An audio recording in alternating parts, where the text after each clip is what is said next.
नमस्कार, बोंबील फ्राय करते आणि मी आज काय बनवणार तुम्ही सांगा बरं। हे बघितल्यानंतर तुम्हाला सुद्धा तोंडाला चव आली असेल। नमस्कार, मी अश्विनी महेश पाटले, पाटली किचन मध्ये तुमच्या सगळ्यांचं स्वागत आहे। पावसाळ्याला सुरुवात झाली आहे आणि पावसाळ्यामध्ये आपल्या तोंडाची चव ना भरपूर असते, म्हणजे आपल्याला वेगवेगळे पदार्थ खायची इच्छा झाली म्हणजे होते। म्हणजे सुक्या मच्छीपासून काय काय वेगवेगळे बनवायची इच्छा असते। त्यातलाच आजचा प्रकार म्हटलं तर बोंबलाचा लोणचं। तर आपली सबस्क्रायबर पूजा राऊत हिने कमेंट केली होती की बोंबलाचं लोणचं दाखवा म्हणून। तर आपली आजची रेसिपी आहे बोंबलाचं लोणचं। तर चला आपण आपल्या रेसिपीला सुरुवात करूया। लोणच्यासाठी आपल्याला मस्त म्हणजे चांगले असे बोंबील घ्यायचे आणि त्यासाठी सगळं लागणारं मी तुम्हाला साहित्य दाखवते। आणि हे मी 1 वाटी बोंबील घेतले आहेत आणि हे बोंबील जे आहेत ना ते मी सुकवून घेतलेले आहेत। आणि बोंबील घेताना एकदम पातळ सुद्धा घ्यायचे नाहीयेत किंवा जाड सुद्धा नाही, मध्यम साईजचे असे आपल्याला बोंबील घ्यायचे आहेत। आणि त्यानंतर मी हे छोटे छोटे हे तुकडे करून घेतले आहेत आणि असं कडक मस्त उन्हामध्ये हे बोंबील सुकवून घेतलेले आहेत। आता बोंबलाचं लोणचं बनवण्यासाठी मी तुम्हाला सर्व साहित्य दाखवते। त्यासाठी मी हा लसूण घेतलेला आहे, 2 मोठे लसणाचे कांदे घेतले आहेत आणि ते सोलून घेतलेले आहेत आणि त्याच्या निम्मे आलं घेतलेलं आहे आणि 1 मिरची। त्यानंतर मी घेतलेले आहे 1 मोठा चमचा मीठ घेतलेलं आहे। मीठ आहे ना हे आपण चवीनुसार वापरायचं आहे, कारण बोंबील शेवटी हे समुद्रातल्या पाण्याचे असतात, त्याच्यामुळे ऑलरेडी त्याच्यामध्ये मीठ असतं। मिरची पावडर घेतलेली आहे 2 चमचे। विनेगर घेतले 3 चमचे। तुमच्याकडे विनेगर नसेल तर तुम्ही 1 मोठं लिंबू घेतलं तरी सुद्धा चालेल आणि त्याचा रस काढून घ्यायचा आहे। 1 चमचा हळद घेतली आहे। हिंग पावडर घेतली आहे 1 मोठा चमचा। हिंग पावडर आपण वापरायची आहे, थोडी जास्त वापरली तरी सुद्धा चालेल, कारण बोंबील हे वाटू असतात, त्यामुळे हिंग पावडर जेवढी घालेल तेवढी चांगली। त्यानंतर हा बेडेकर मसाला आहे। हा बेडेकर मसाला मी 200 ग्राम घेतलेला आहे। हे सर्व आपलं प्रमाण आहे। सर्वप्रथम हे बोंबील आपण गरम पाण्यामध्ये घालणार आहे, म्हणजे गरम पाणी मी केलेलं आहे आणि हे उकळतं पाणी नाहीये, तर नॉर्मल असं आपण गरम करून घेतलंय आणि हे बोंबील आहेत ह्यामध्ये मी घालणार आणि हे मी स्वच्छ 2 ते 3 पाण्याने धुवून घेणार आहे। 1 मिनिटासाठी हे मी पाण्यामध्ये ठेवणार आणि त्याच्यानंतर स्वच्छ असे धुवून घेणार आहे। आता मी हे आलं, लसूण आणि मिरची ह्याचं मी वाटण करून घेणार, म्हणजे हे मी ठेचून घेणार आहे खलबत्त्यामध्ये। जर का तुम्हाला मिक्सरमध्ये वाटायचं असेल तर तुम्ही मिक्सरमध्ये वाटू शकता। तर आता आपण हे सगळं ठेचून घेऊया।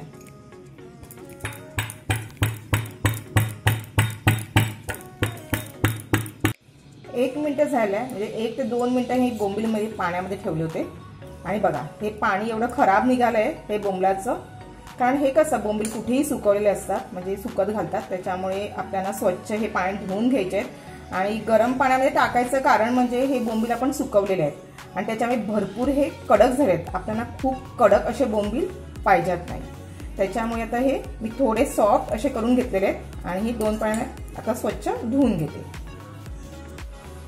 2 ते 3 पाणी मी स्वच्छ बोंबील धुवून घेतल्यात आणि त्यानंतर आपण एक गाणी घेतल्या आणि गाणीमध्ये हे बोंबिलाचं पाणी आहे, म्हणजे आपण त्यामध्ये बोंबील टाकणार आणि पाणी आहे ना हे सगळं काढून घ्यायचंय आणि हे बोंबील आहेत हे आपल्याला कोरडे करायचे।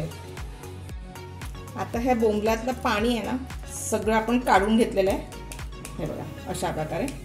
आता मी एक बाउल घेतलाय, ह्या बाउलमध्ये मी हे बोंबील सगळे घालते। मी 1 मोठा असा कप हे बोंबील घेतलेले आहेत आणि त्याच्यानंतर ना ह्याच्यामध्ये मी आलं, लसूण हे ठेचून घेतलेलं आहे। ठेचून घेतल्यानंतर वाटण खूप छान लागते आणि टेस्टी असं आपलं लोणचं होतं। ह्याच्यामध्ये मी हे 2 चमचे थोडंसं वाटण घालते आणि थोडंसं बोंबलाला आपण हे लावून घेऊया, म्हणजे थोडंसं मॅरिनेट करायचं। 1-2 मिनिटांसाठी हे मी मॅरिनेट करून ठेवते।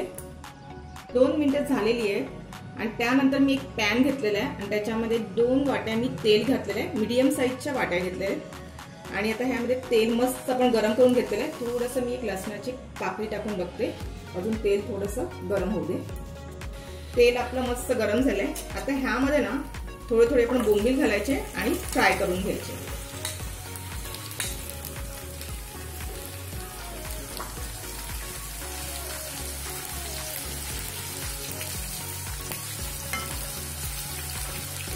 बोंबील आपल्याला फ्राय करायचे आहेत, म्हणजे आपल्याला थोडासा असे तळून घ्यायचे तेलामध्ये. खूप कडक असे आपल्याला करायचे नाहीये. जर का तुम्हाला कडक करायचे असतील तरी सुद्धा चालेल, पण खूप कडक केलं ना का मग ते लोणचं आपल्याला खायला होत नाही, नाही ते कसं चावायला थोडा त्रास होतो. म्हणून आपल्याला थोडेसे कुरकुरीत थोडे झाले की आपल्याला बोंबील हे फ्राय झाले समजून आपण काढून घेणार. आता हे मी बोंबील आहेत ना मस्त तेलावर फ्राय करून घेतले. हे बघा अशा पद्धतीने आपण थोडेसे लालसर होईपर्यंत आपण हे बोंबील तळून घेतले. आता हे मी प्लेटमध्ये का काढून घेते. मस्त असं प्लेटमध्ये थोडासा आवाज आला का समजायचं हे आपले बोंबील फ्राय झालेले आहेत. आणि मस्त आपले असे बोंबील हे बघा छान झालेत एकदम. आता बाकीचे बोंबील आहेत ना हे सुद्धा मी फ्राय करून घेते. सर्व बोंबील मी फ्राय करून घेतलेले आहेत. आता हे उरलेलं तेल आहे आपण म्हणजे जे बोंबील आपण फ्राय केलं होतं तेच आपण तेल घेतलेले आहे आणि त्याच्यामध्ये हे उरलेली आपली आलं लसूण ह्याची पेस्ट आहे ती घालणार.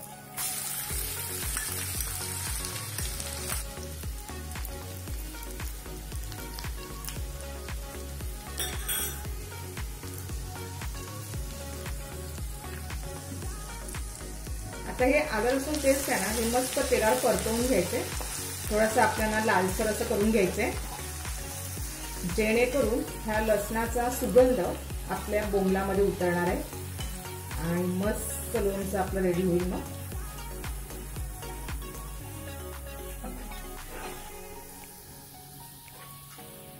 आता मी जवळ 2 ते 3 मिनिटं मस्त परतवून घेतलंय. आता ह्यामध्ये मी हिंग पावडर घालते, ते सुद्धा परतवून घ्यायचं. त्यानंतर मीठ घालायचे. ह्या पद्धतीने मी हा लसूण आणि आलं मस्त तेलावर परतवून घेतलेलं आहे आणि ह्याचा कलर बघा आता चेंज झालाय. हे सगळं वाटण मी मस्त तेलावर परतून घेतलेलं आहे. आता मी गॅस बंद करते आणि थोडं थंड करून घेते. आता हे सर्व मिश्रण आहे ना हे थोडं थंड झालंय. आता ह्याच्यामध्ये मी मसाले घालते. मिरची पावडर,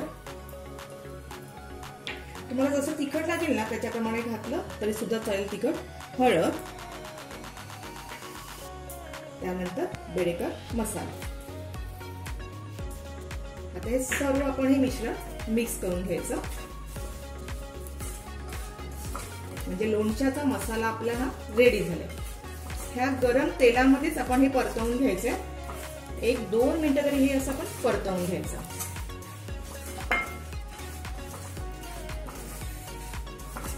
मसाल्याचा खमंग एवढा सुंदर सुटलाय ना म्हणजे आपलं लोणचं कसं होणार तुम्ही विचार करा. एकदम टेस्टी असं लोणचं होणार आहे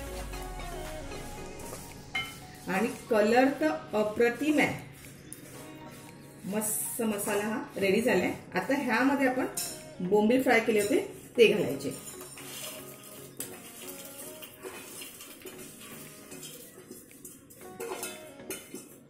आता हे सर्व आपण ह्या मिश्रणामध्ये मिक्स करून घ्यायचंय.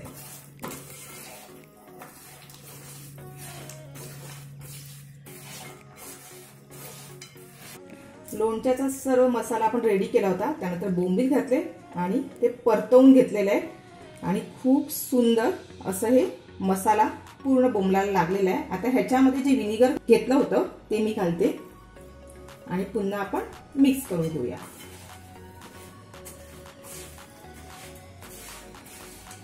एकदम छानच असं हे लोणचं रेडी झालंय. एक नंबरच. आपल्या सबस्क्रायबरने सांगितल्याप्रमाणे लोणचं आपलं रेडी झालंय आणि झणझणीत आणि तिखट असं हे लोणचं झालंय. आता मी एक काचेची बरणी घेतली आहे आणि त्या काचेच्या बरणीमध्ये हे मी लोणचं सर्व भरून ठेवते. हे लोणचं ना थंड केलंय त्याच्यानंतर आपण बरणीमध्ये भरणार आहे. तुमच्याकडे बरणी नसेल तर तुम्ही प्लॅस्टिकची बरणी घेतली तरी सुद्धा चालेल. त्याच्यामध्ये सुद्धा लोणचं व्यवस्थित हे टिकून राहतं.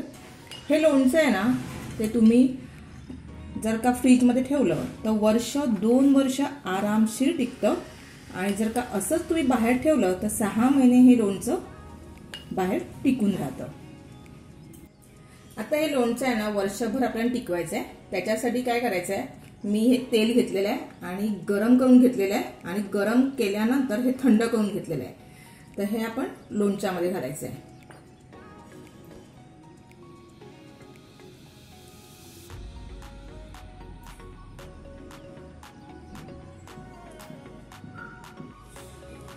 ह्या लोणच्याच्या वर येईपर्यंत आपण तेल घातलेलं आहे, त्याच्यामुळे कसं हे लोणचं टिकून राहणार आहे. कारण आपल्याला वर्ष ते 2 वर्ष हे लोणचं आरामशीर टिकते त्यामुळे. आणि झणझणीत असं हे लोणचं सुक्या बोंबलाचं रेडी झालेलं आहे आणि एकदम खूप सुंदर असं रेडी झालेलं आहे. आणि हे लोणचं आहे ना, तुम्ही आपले चिंचेचा सान म्हणा किंवा कोकम कढी म्हणा आणि भातासोबत इतकं टेस्टी हे लोणचं लागतं. त्याच्यामुळे तुम्ही कुठलीही भाजी केली नाही केली तरी सुद्धा चालेल, तुम्ही ह्या लोणच्याच्या सोबतच जेवू शकता. आपल्या सबस्क्रायबर फॅमिलीने सांगितल्याप्रमाणे सुक्या बोंबलाचं झणझणीत असं लोणचं रेडी झालंय. तर आजचा व्हिडिओ कसा वाटला तो नक्की मला कमेंटमध्ये कळवा. लाईक करा, शेअर करा. चॅनलवर नवीन असतील तर सबस्क्राईब करा, बेल आयकॉनवर क्लिक करा, जेणेकरून माझ्या व्हिडिओचे नोटिफिकेशन तुम्हाला लगेच मिळेल. स्वस्त राहा, सुरक्षित राहा आणि खात राहा. धन्यवाद. अशाच भेटूया एक छानशा रेसिपीला.